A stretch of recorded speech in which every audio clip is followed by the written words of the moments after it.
Sumi Gaeshi stuff just to warm up a little bit, have a little bit of fun. And then we'll kind of work off some variations. I'll show you guys some submission variations and some other ways to utilize the stuff even in no gi and some other options as well. So we're kind of doing this.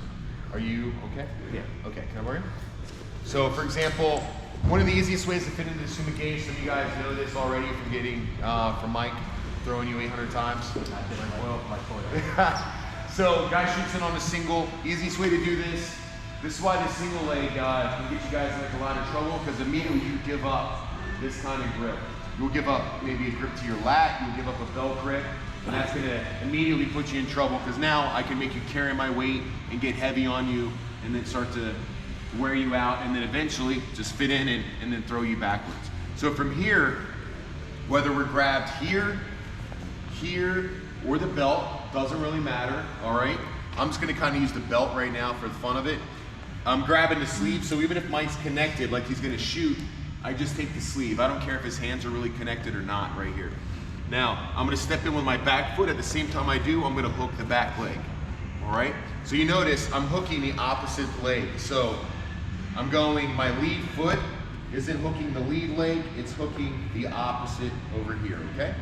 So we stay nice and low, don't be high when you do this, right? Step in, hook, and all I'm gonna do is sit to my butt, and then I'm not gonna take Mike straight over the top, I'm gonna kind of take him diagonally a little bit. As I pull, I'm gonna flick him with my foot as I sit here, and it's cool if guys let go, that's great, we can come up into a pin position. If they stay connected to the leg, we can usually deal with that pretty easily as well by just kind of kicking free and then coming out on top, okay? You're saying if I'm still yeah, if you're still connected to the leg, I'm gonna come up and beat you there. So I'm just gonna kick that foot and then come up and scramble up on top. Not even scramble, I'm gonna maintain my grips, come out on top. So the guy shoots a single, that's right where our hands go. Sleeve, and then we're going right to this kind of back belt grip. And I like to wear guys out for a second before I go for this as well. I like to get heavy on them. So we're moving around, and I could go leg to the outside if I want and play, wear them out. Step in, I'm just gonna hook, sit. See where I'm pulling? Yeah, if they stay connected like this, right? So he's on my leg. Now we're just still coming up and then looking for a pinning position off of this anyways. Or I could look to try to kick here. If that doesn't work, then we're still just coming up into the pin position here, all right? Do you want to keep the back grip so I don't come up on top? Well, so what's gonna happen is, if you're connected here, right, and you try coming up, you're gonna have to like let go to develop like a base. Okay. So I'm gonna, if you're still like holding on, I can just kind of switch my hips. I don't know, maybe I can hold and just switch my hips. Yeah, I'm gonna be in the driver's seat on that, but you might have to just kind of wrestle up like a little bit in certain situations, but he's at a deficit, you know, as far as that goes. So the footwork is really just shoots on the single, boom, grab, here, sit, heel to your butt, and just kind of flick them off to the side, okay? This is such a good, important, easy throw to hit on guys, okay? So when you flick them backwards, come out on top, all right? Don't just let him go and finish the position. Finish coming up to your knees, okay? Let's just go one for one on this, guys. 1, 2, 3.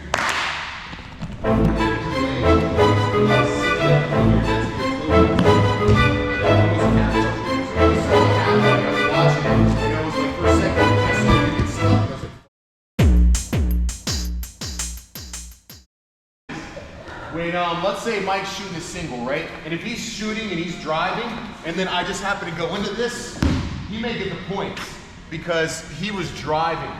Because you can stop my pull. Yeah. So what I have to do is, this works on, this is the same thing with Tomonagis, any of these kind of like sacrifice backward throws. Now when he shoots, I've got to just jam him and stop him. Now once I stop him, now once I go into the throw, I'll get my points. So that's something very important for you guys to understand. In SAMBO, because it's like, well, who's really responsible for the points? You know, who had that forward momentum going and who was kind of controlling the pace there? It's very important that even though I feel like it's an excellent counter, if someone's driving in and you throw them, I feel like you should kind of get the points.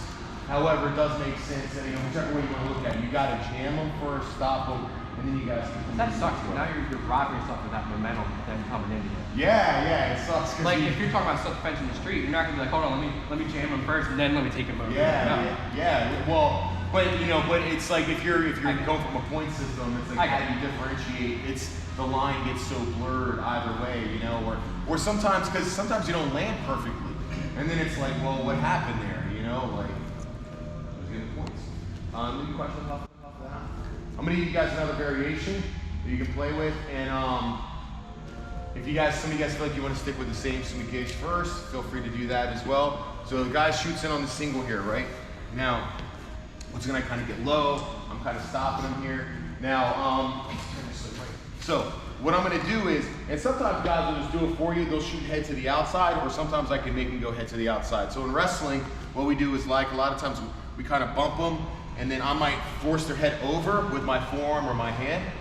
Sometimes their head's here and it's just nice and easy to shove it over here. Now, when we do this Sumi Gaeshi, this is one where your partner's gonna kind of tuck their head. I hope no one gets like hurt during this, right? You don't DDT your partner.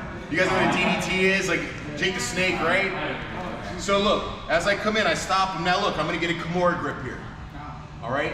Now, when I sit, my feet are gonna do the same thing. If athletically you feel like you can't do this, stick with the same one so we're not hurting your partner because everyone's gotta roll correctly here. I step in, I'm gonna sit, same thing. I'm here. Now I've got the KIMURA. Now, I got a couple options with this. The best option I feel like to do is keep this grip. If he tries to come up, you push this grip into him a little bit, you can kind of relax. All right. But what we're gonna do now is with the lock already in place, I'm gonna sit up and I'm gonna do KIMURA on this side of the body. It's super tight, barely requires like much leverage or torque at all to finish. There was no give to that at all. Yeah, that's my favorite KIMURA. A lot of people think traditionally you're gonna run around the other side of the body or lift it up or whatever. The tightest KIMURA you have there is that same side body position KIMURA. So your partner shoots in, if they have their head to the inside or if they have their head to the outside, we stop them and jam them. Now, I lock in the wrist. I still need to get my feet to the same spot and I'm gonna slowly sit and roll just to make sure my partner is protected. Because once again, I don't want to DDT their head into the mat. I sit, I get the lift, I punch, elbow comes to the mat, and now I'm kind of leaning into his head a little bit and his shoulder, and then here it's barely any movement, and that finishes the KIMURA. So you're nice and light on that. The shoulder is like 110% locked. There's no movement at all. Oh yeah, it's so chasing the party, just like this. So guy shoots a single, head to the outside, perfect. Get your grip, come in, tucks, boom, punch.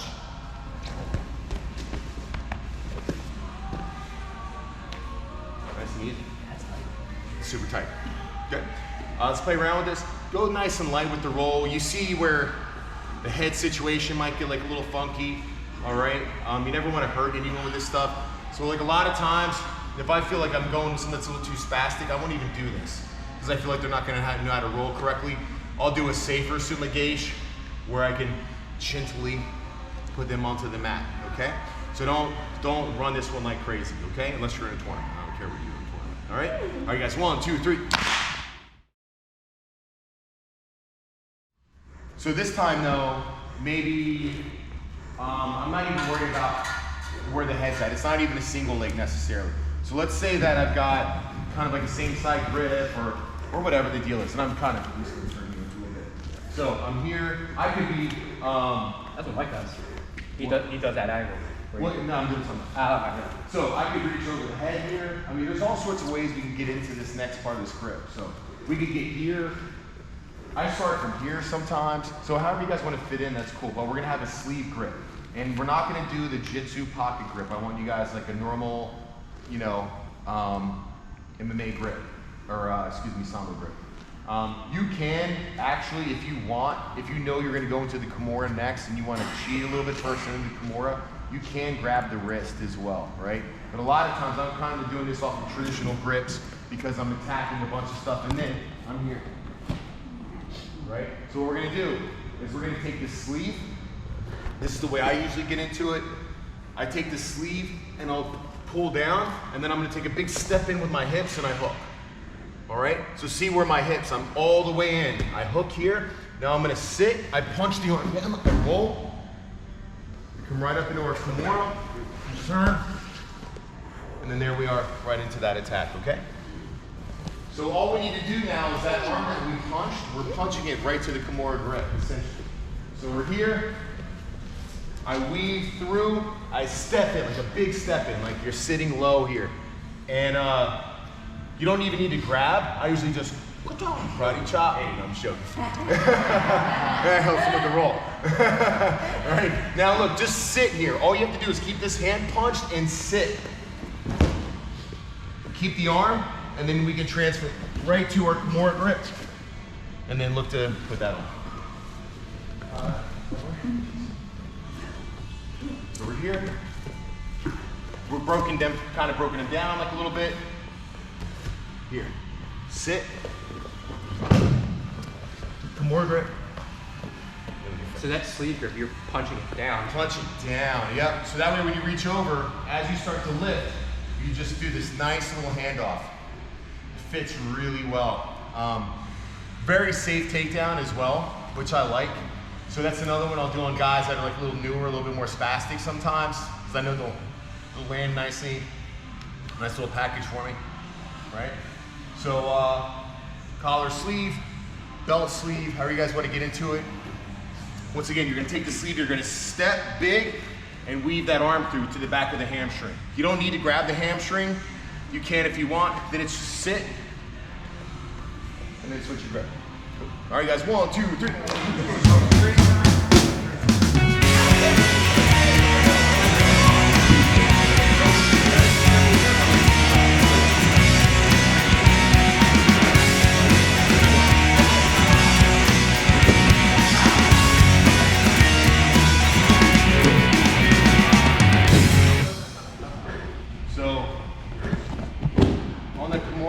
When I grab this, I'm here and I start coming up.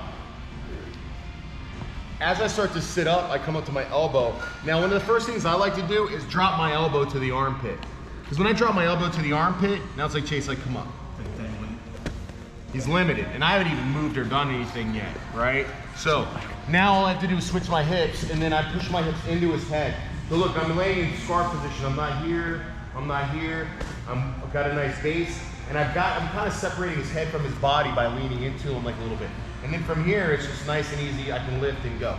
For some reason, if this isn't here, then obviously we can move to other forms of control and pins and stuff like that. But I like to get the elbow to the mat, like first thing first. If the elbow's not to the mat, you might not be able to finish this. You just might not, be able to generate the leverage. Especially if you get someone that's got good flexibility, they've got some experience down there, they know where their limits are, you might have a tough time, so you might have to come up to the pin. So get the elbow down, and then like I said, I lean into the head, and I try to get the head off center.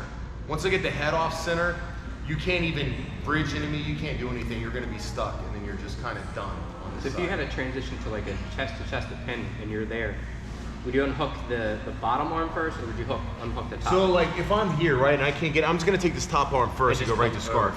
Okay. Yep. And now from scarf, I could go to mount. I could do a few other things as well. I go to side control, whatever. So.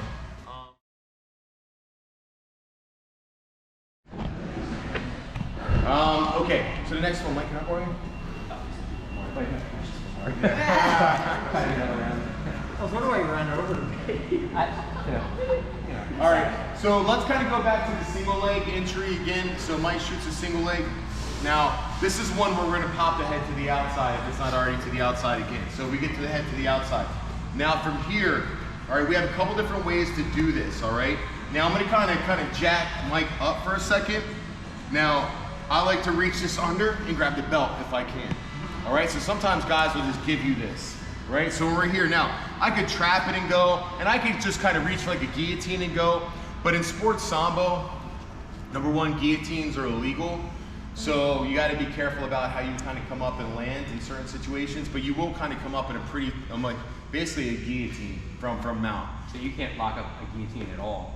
Not really. Now you can maybe use it as part of your throw, but That's what I mean. you can't use it as the choking mechanism, right? Could you do a head and arm as opposed to a guillotine, so you got your arm lock in a sense? Well, for the throw you can, but when you come up, you're gonna have to release it. Like you can't hold it, right? So You can't see that anyway. yeah. So and this is kind of the same deal. If Mike shot and I just kind of caught him here, like with an underhook, it's basically the same throw here.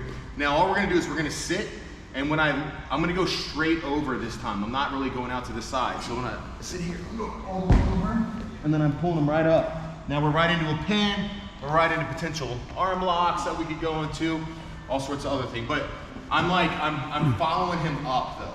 Don't just take him backwards and you both pop up and reset. Like turn into a mount. You know where it's up. Yeah, with that underhook, can you grab the belt to be more secure?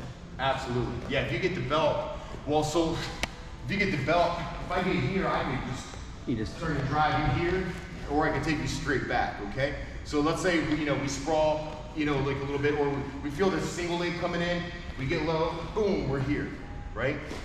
We'll just kind of maybe start from this position, bring the foot in, same thing, but we're gonna try to go more over the back of our shoulders if we can, and we're gonna follow our partner up on top. So now when I sit, I lift.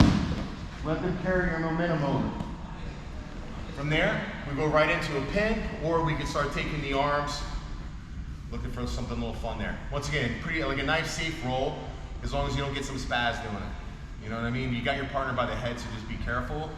Obviously, it's the same thing. If you had just a straight no arm in guillotine, a one arm in guillotine, you could hit the exact same roll. Doesn't matter, okay? But let's do it from here today with the underhook. Like we stopped him in a sprawl, just to make sure we keep everyone's head safe. Did you chin strap him? I couldn't see because of the cloth. Not really. I just kind of kept it here, but you totally could chin strap him, 100%, right? So we'll work with that. But once again, we have another option too, where if you jack him up, we could take him sideways over, like it's not a cement mixer, but a cement job. Okay, so that's what that would kind of be, and then you can kind of throw them there. But Is that where if like I stopped driving, I tried to fight it, and then you could take me over? Like, yeah, like, like I I'm can on kind of fire? jack you up here, and I could foot sweep you, throw you. I could step sometimes and throw you. Sometimes I don't even need to use my legs. I can just drive. I can turn that into a knee pick. Yeah, I mean, you got a lot of options off that underhook there, when the person's kind of jacked up. So just kind of once again, so kind of shoots, boom, we're gonna go here and grab, right? Now when we have this, we're ready to go here, just sit, follow them up, nice and easy. And then if we're under this arm, this is something we can start to look to, make part of our submission sequence there as well, okay? Nice and easy, have a little fun with this. This is the last one we're gonna do today. 1, 2, 3.